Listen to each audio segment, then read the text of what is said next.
Hello everyone. आइए हम start करते हैं क्लास 10 का टर्म 2 का टॉपिक हेरिडिटी एंड इवोल्यूशन। इस टॉपिक के अंदर सबसे पहले आता है आपका हेरिडिटी पार्ट, जो कि अब की बार सिलेबस में मेंशन है। सो हेरिडिटी जो टर्म है that comes under the genetics. In this chapter what we are discussing, इस चैप्टर में जो हम पढ़ने जा रहे हैं वो जेनेटिक्स के अंतर्गत आता है। जेनेटिक्स में हम उसको स्टडी करते हैं। और अगर हम बात करें जेनेटिक्स के अंदर, तो जेनेटिक्स में हम स्टडी करते हैं pattern of inheritance. Pattern of inheritance में हम ये देखेंगे कि जो हेरिडिटी है वो होती क्या है, हेरिडिटी वेरिएशंस क्या होती हैं, किस तरीके से जो कैरेक्टर्स हैं वो ट्रांसमिट होते हैं एक पीढ़ी से अगली पीढ़ी के अंदर, एक जनरेशन से नेक्स्ट जनरेशन के अंदर। जेनेटिक्स हमें n number of the points देता है स्टडी करने के लिए। जेनेटिक्स के अंदर हम स्टडी करते हैं gene distribution, variations. Population genetics में हम स्टडी करते हैं पॉपुलेशंस के पार्ट के ऊपर, जो जीन्स है उनका क्या बिहेवियर रहता है। All these aspects are dealt in genetics part. So सबसे पहले हम देखते हैं कि जो हेरिडिटी है उसके अंदर आप ऑब्जर्व कर पाते हैं सिमिलरिटी। यहाँ पर आपके सामने दिखाया गया है डिफरेंट डिफरेंट फैमिलीज का कॉम्बिनेशन, जिसके अंदर आप देख रहे हैं कि फेशियल फीचर्स हैं वो मदर एंड डॉटर के बिल्कुल सिमिलर दिखाई दे रहे हैं। यहाँ पर अगर आप देखें facial features, complexion, same here, वो एक जैसे दिखाई दे रहे हैं एज पर द पेरेंट्स। जैसे पेरेंट्स का उसी तरीके से नेक्स्ट जनरेशन का है। Same in the height. ये जो कैरेक्टर्स हैं ये क्या है, सिमिलरिटी है जो पेरेंट्स से बच्चे को मिला है। सो पेरेंट्स से और ऑफस्प्रिंग तक जो ट्रांसमिशन ऑफ कैरेक्टर्स है, मींस कैरेक्टर्स पेरेंट्स से ऑफस्प्रिंग तक ट्रांसमिट हो रहे हैं। So it comes under the heredity. ये जो ट्रांसमिशन है इसको हम स्टडी कर रहे हैं, कैरेक्टर्स पेरेंट्स से नेक्स्ट जनरेशन तक जा रहे हैं, इसको हम हेरिडिटी बोल रहे हैं। So study of transmission of characters from one generation to the next is heredity. And characters हैं वो पास होते हैं एक जनरेशन से नेक्स्ट जनरेशन के अंदर। ठीक है। नेक्स्ट कम्स कि जो वेरिएशंस है, डिफरेंसेस है, जो डिफरेंसेस दिखाई दे रहा है हमें, अगर हम बात करें इन फैमिलीज को दोबारा हम कंसीडर करें, इन फैमिलीज के अंदर they are not looking like each other. अगर एग्जैक्टली ठीक है, सिमिलरिटी भी है, बट यहाँ पर डिफरेंसेस भी हमें देखने को मिल रहे हैं पेरेंट्स से। सो ये जो वेरिएशन आता है, ओके, ये वेरिएशन आता है that is as a result of the some changement during the zygote formation. कि जो पेरेंट्स के जो कैरेक्टर्स हैं, मदर और फादर की जो न्यू कैरेक्टर्स का कॉम्बिनेशन बन के आ रहा है सेक्सुअल रिप्रोडक्शन में, उसके परिणाम स्वरूप वेरिएशंस आ रही है।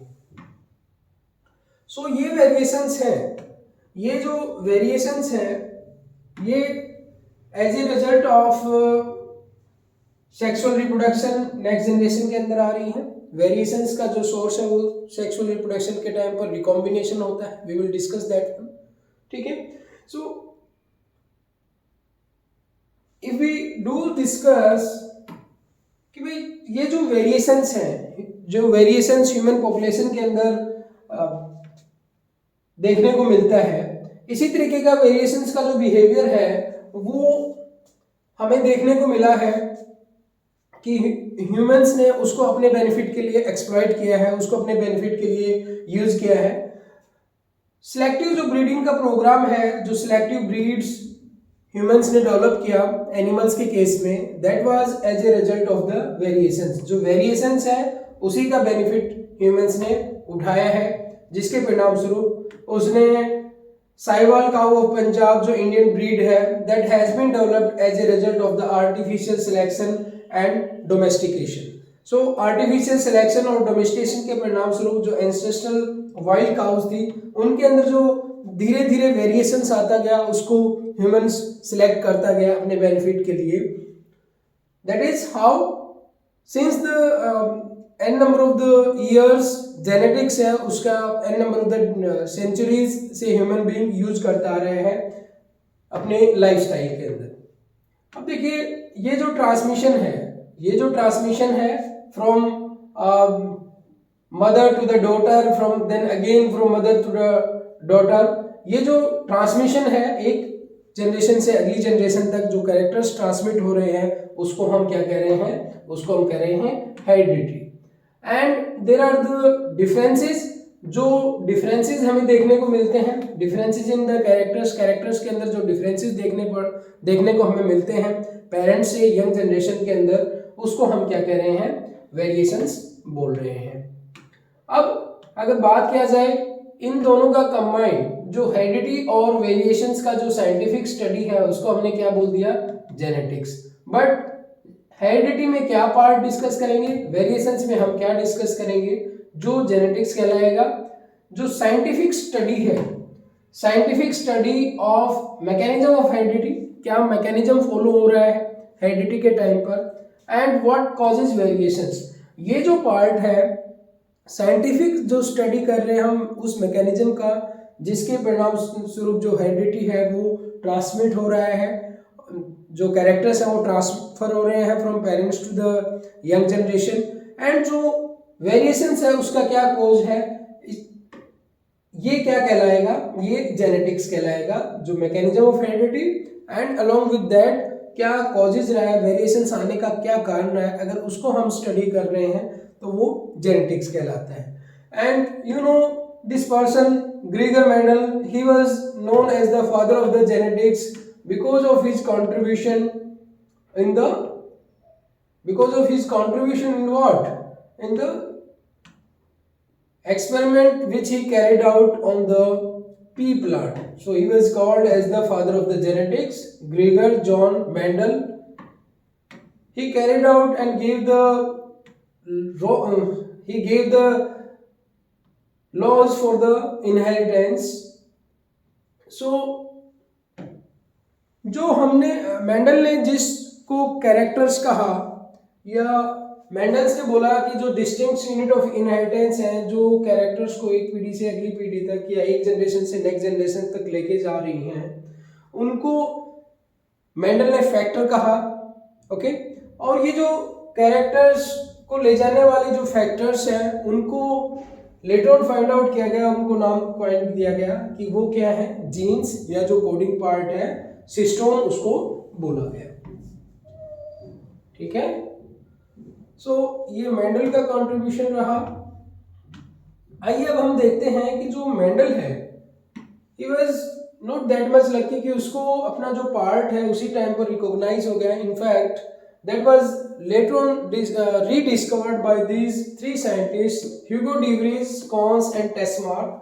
एंड उनकी रीडिस्कवरी के बाद मेंडल के जो लॉज थे उनको तवज्जो दिया गया कि भाई यस, मेंडल का जो वर्क था that was a very unique one. Mendel worked out on the pea plant. Mendel ने पी प्लांट को चूज किया था अपनी स्टडीज के लिए.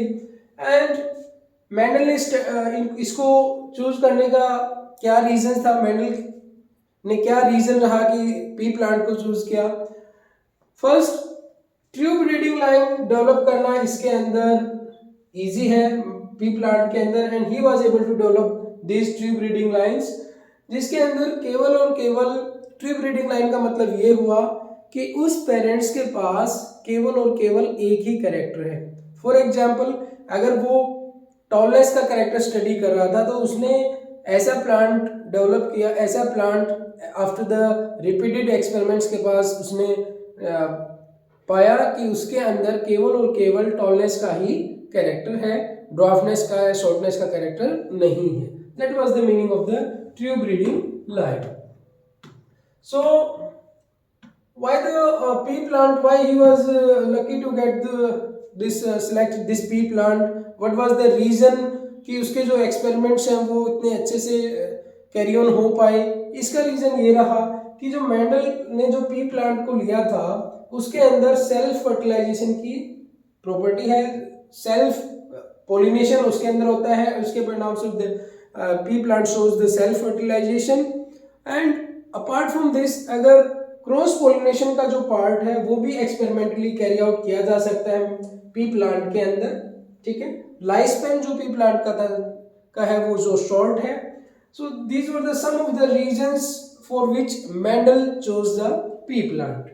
सो आइए अब हम देखते हैं मेंडल के जो एक्सपेरिमेंट थे वो क्या कहते हैं और उनके अंदर क्या बताया गया है। मेंडल ने जो प्लांट्स लिए ट्रू ब्रीडिंग लाइन के पेरेंट्स लिए उसने, ठीक है। हम यहाँ पर जो फ्लावर का कलर है उसको लेकर एक एक्सपेरिमेंट को स्टडी करने की कोशिश कर रहे हैं। यहाँ पर मेंडल ने पर्पल फ्लावर और व्हाइट फ्लावर्स को सिलेक्ट किया। एक प्लांट ऐसा लिया जिसके ऊपर पर्पल फ्लावर्स है, एक ऐसा लिया जिसके ऊपर क्या है व्हाइट फ्लावर्स है। उनके कैरेक्टर्स को उसने stigma was the chosen from the one plant, stigma of the one, and उस स्टिग्मा के ऊपर जो पोलन ग्रेन्स हैं वो कंसिडर इस वाइट फ्लावर के लैंड कराएंगे, ठीक है। तो जो नेक्स्ट जनरेशन बनी F1 जनरेशन, जो हाइब्रिड्स बने, उसके अंदर उसने पाया कि F1 जनरेशन के अंदर जितने भी जो पौधे हैं वो उनके ऊपर जो फ्लावर्स हैं वो किस तरीके के हैं, पर्पल फ्लावर के हैं, ठीक है। इसका मतलब ये हुआ कि जो व्हाइट फ्लावर्स हैं उनका एक्सप्रेशन इस F1 जनरेशन में फर्स्ट जनरेशन के टाइम पर नहीं आया, ठीक है। नेक्स्ट, ये जो F1 प्लांट्स थे उनका सेल्फ फर्टिलाइजेशन कराया गया, means the plants were chosen from this F1 progeny. जो F1 प्रोजेनी आई उसी में से प्लांट्स सेलेक्ट किए गए as a male flower and the female flower लेके, और उनका फिर सेल्फिंग कराया गया। अब सेल्फिंग कराया गया तो F2 जनरेशन के अंदर जो फिनोटिपिक रेशियो है वो क्या आया कि जो थ्री फ्लावर्स हैं वो पर्पल कलर के आए and one flower was of the white colour. Means जो फिनोटिपिक रेशियो है वो आया 3:1। फिनोटिपिक जो कैरेक्टर विजिबल है उसका रेशियो की बात कर रहे हैं। अगर हम बात करें कि भाई ये जो व्हाइट फ्लावर आने का क्या रीजन है, इसका रीजन ये है कि जो F1 जनरेशन थी उसके अंदर ये व्हाइट फ्लावर है, इसका जो अलील था, इसका जो जीन था वो एक्सप्रेस नहीं कर पाया था। क्यों नहीं कर पाया था? ये इस वजह से था कि इसके अंदर जो पर्पल अलील है दैट इज डोमिनेंट, वो क्या है, डोमिनेंट है ओवर द, ये पर्पल है वो डोमिनेंट है over the white one, white के ऊपर ये डोमिनेंट है, ठीक है। मींस इसका मतलब क्या हुआ कि जब पर्पल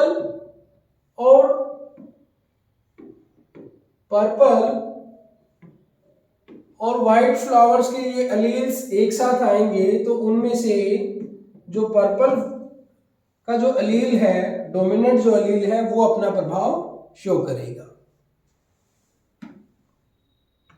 आइए अब हम देखते हैं ये अलील्स क्या रहते हैं। देखिए यहाँ पर जो पर्पल फ्लावर का जो अलील है और जो व्हाइट फ्लावर का अलील है, they are 2 DNA variation at flower colour locus.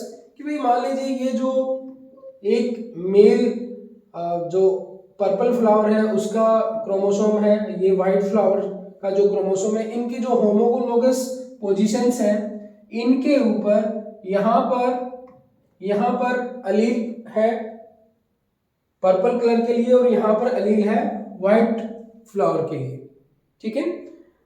But इनमें से जब ये दोनों अलील्स एक साथ है, ठीक है, पर्पल और पर्पल दो अलील्स एक साथ है तो वो पर्पल फ्लावर दे रहे हैं, लेकिन जब हेटेरोजाइगस कंडीशन आ रही है उस केस में पर्पल अपना प्रभाव दिखा रहा है, व्हाइट अपना प्रभाव नहीं दिखा पा रहा। That is as a result of the dominant recessive यहाँ पर हम देखते हैं कि मेंडल ने जो कैरेक्टर स्टडी किए, मेंडल ने कौन से 7 कैरेक्टर्स को लिया था स्टडी के लिए, उनमें से क्या क्या है, फ्लावर कलर, कि जो फ्लावर का कलर जो अभी अभी हमने डिस्कस किया कि या तो पर्पल हो सकता है या व्हाइट हो सकता है। दूसरा कैरेक्टर जो मेंडल ने डिस्कस किया या जो स्टडी किया, that was the flower position, कि ये जो फूल लग रहा है ये एक्सियल पोजीशन के ऊपर है या टर्मिनल एंड पार्ट के ऊपर है, या फिर ये एक्सियल के अंदर ये फ्लावर आ रहा है। ठीक है, ये पार्ट, ये कैरेक्टर लिया मेंडल ने। देन सीड कलर, सीड का जो कलर है वो येलो है या ग्रीन है। उसके अलावा सीड शेप राउंड सीड का, राउंड टाइप का सीड है या रिंकल्ड है। पोड शेप, जो मटर का फली है, दैट इज राउंड वन, उसको बोला गया इन्फ्लेटेड। ठीक है, और अगर उसके अंदर कॉन्स्ट्रिक्शन है तो उसको उसने बोला कॉन्स्ट्रिक्टेड। पोड शेप को स्टडी किया। उसके अलावा पोड कलर या तो ग्रीन हो सकता है या येलो हो सकता है। लास्ट जो कैरेक्टरिस्टिक मेंडल ने स्टडी की, दैट इज स्टेम लेंथ, की पौधे की जो हाइट है वो टॉल है या पौधा ड्वार्फ है। ये 7 कैरेक्टर्स मेंडल ने अपनी स्टडी के अंदर स्टडी किया और इनके ऊपर उसने लॉज ऑफ इनहेरिटेंस फॉर्मुलेट किए। आइए हम आगे देखते हैं, जो मेंडल ने कैरेक्टर स्टडी किया टॉलनेस और ड्वार्फनेस के लिए, उसने एक पौधा लिया जो कि टॉल है, दूसरा लिया उसने जो कि ड्वार्फ है। ठीक है, टॉलनेस के लिए उसने प्योर ब्रीडिंग लाइन लिया कैपिटल टी, एंड ड्वार्फनेस के लिए स्मॉल टी। जब इनका गैमीट बना तो कैपिटल टी से गैमीट बना, कैपिटल टी सभी क्या होंगे, कैपिटल टी टाइप के। यहाँ पर एग बनेंगे, मान लीजिए कि इसको हमने फीमेल प्लांट लिया तो इसके ऊपर जो भी, ये हमने फीमेल प्लांट लिया, उसके ऊपर जो फ्लावर है और उसका उसने एग, ठीक है, उसके ऊपर पोलन ग्रेन्स लैंड कर रहा है इस फ्लावर का, गॉट इट। उनके अंदर जो पोलन ग्रेन्स है, उन पोलन ग्रेन्स के अंदर जो अलील प्रेजेंट है वो स्मॉल टी है। अब ये पोलन ग्रेन्स इसके स्टिग्मा के ऊपर लैंड किए, फर्टिलाइजेशन हुआ, उसके बाद फर्टिलाइजेशन हुआ तो जो F1 जनरेशन के अंदर जो प्लांट्स बनेंगे after fertilization, seed formation, once we grow them, उस टाइम पर वो प्लांट्स कैसे होंगे, टॉल। कैसे होंगे, ये सारे टॉल होंगे। अब इन F1 वाले प्लांट्स का जो कि है टॉल, जब इनका हम सेल्फिंग कराएंगे कैपिटल टी स्मॉल टी, जब इनका आपस में मेटिंग कराया जाएगा, सेल्फिंग कराया जाएगा, तो उस केस में जो पेरेंट्स होंगे capital T small T and second one also will be capital T small T. जब गैमीट्स बनेंगे तो यहां से जो गैमीट्स बनेगा कैपिटल टी स्मॉल टी से, वो क्या गैमीट्स बनेगा, कैपिटल टी, एंड इस तरफ स्मॉल टी। सेम इसी तरीके से कैपिटल टी स्मॉल टी, यहां पर जो गैमीट्स बनेंगे वो भी क्या होंगे, कैपिटल टी स्मॉल टी। अब इन गैमीट्स को जो एक तरफ इधर भी यही गैमीट्स बन रहे हैं capital T small T, capital T small T, जब ये गैमीट्स फ्यूज करेंगे, ये गैमीट्स इधर से आया and this one from this side, capital T small T, या फिर क्या पॉसिबिलिटी बन सकती है, कैपिटल टी, ठीक है, इधर से कैपिटल टी। और क्या पॉसिबिलिटी बन सकती है, अगेन ये जो गैमीट है वो इसके साथ कंबाइन कर सकते हैं, कैपिटल टी स्मॉल टी। ये गैमीट है वो इसके साथ कंबाइन कर सकता है, स्मॉल टी। तो जो पॉसिबिलिटी यहाँ पर बन के आ रही है वो ये बन के आ रही है कि दोनों तरफ से जो गैमेट्स आगे फ्यूज करेंगे तो उसके बाद जो नेक्स्ट जनरेशन है जिसको हम F2 जनरेशन बोलेंगे, उसके अंदर आपको इस तरीके का कुछ जीनोटाइप देखने को मिलेगा, जहां पर capital T capital T, capital T small T, capital T small T, small T small T. ये जो प्लांट्स हैं ये तीनों प्लांट्स कैसे होंगे? टॉल होंगे। And what about this one? ये ड्वार्फ या शॉर्ट होगा, इसकी हाइट कम होगी। अब यहां पर फिनोटिपिक रेशियो देखा जाए F2 जनरेशन का तो वो कितना है? 3:1। लेकिन अगर हम जीनोटिपिक रेशियो देखें तो जीनोटिपिक रेशियो यहां पर क्या आ जाएगा? जीनोटिपिक जो रेशियो है वो क्या आ जाएगा? Genotypic ratio will be 1:2:1। ये क्या होगा? जीनोटिपिक रेशियो होगा 1:2:1। ठीक है। और 3:1 क्या है? F2 जनरेशन के अंदर फिनोटिपिक रेशियो है। ओके। अब ये इस तरीके का यहां पर ड्वार्फनेस का कैरेक्टर क्यों आया? क्योंकि जो F1 जनरेशन थी, F1 जनरेशन के अंदर ये सभी प्लांट्स टॉल थे। यहां पर जो ड्वार्फनेस का अलील है वो अपने आप को एक्सप्रेस नहीं कर पाया। यहां पर capital T was the dominant Aleel, that's why जो टॉलनेस है वो एक डोमिनेंट ट्रेट है और स्मॉल टी की प्रेजेंस में कैपिटल टी अपना प्रभाव दिखा रहा है। ठीक है, आइए अब आगे देखते हैं हम। So this was the laws given by the Mendel और इसको हम लॉ ऑफ डोमिनेंस कहते हैं। अब देखिए ये जो टेबल है इसके अंदर यहां पर दिखाया गया है F1 के अंदर क्या क्या पॉसिबिलिटी रहेंगी, जो 7 कैरेक्टर्स हमने स्टडी किया उनकी। ठीक है, they may be flower colour purple dominant है, axial position is also dominant one, yellow जो सीड कलर है वो येलो डोमिनेंट है, सीड शेप है वो राउंड डोमिनेंट है, पोड शेप इन्फ्लेटेड डोमिनेंट है, पोड कलर ग्रीन डोमिनेंट है and stem length tallness dominant character है।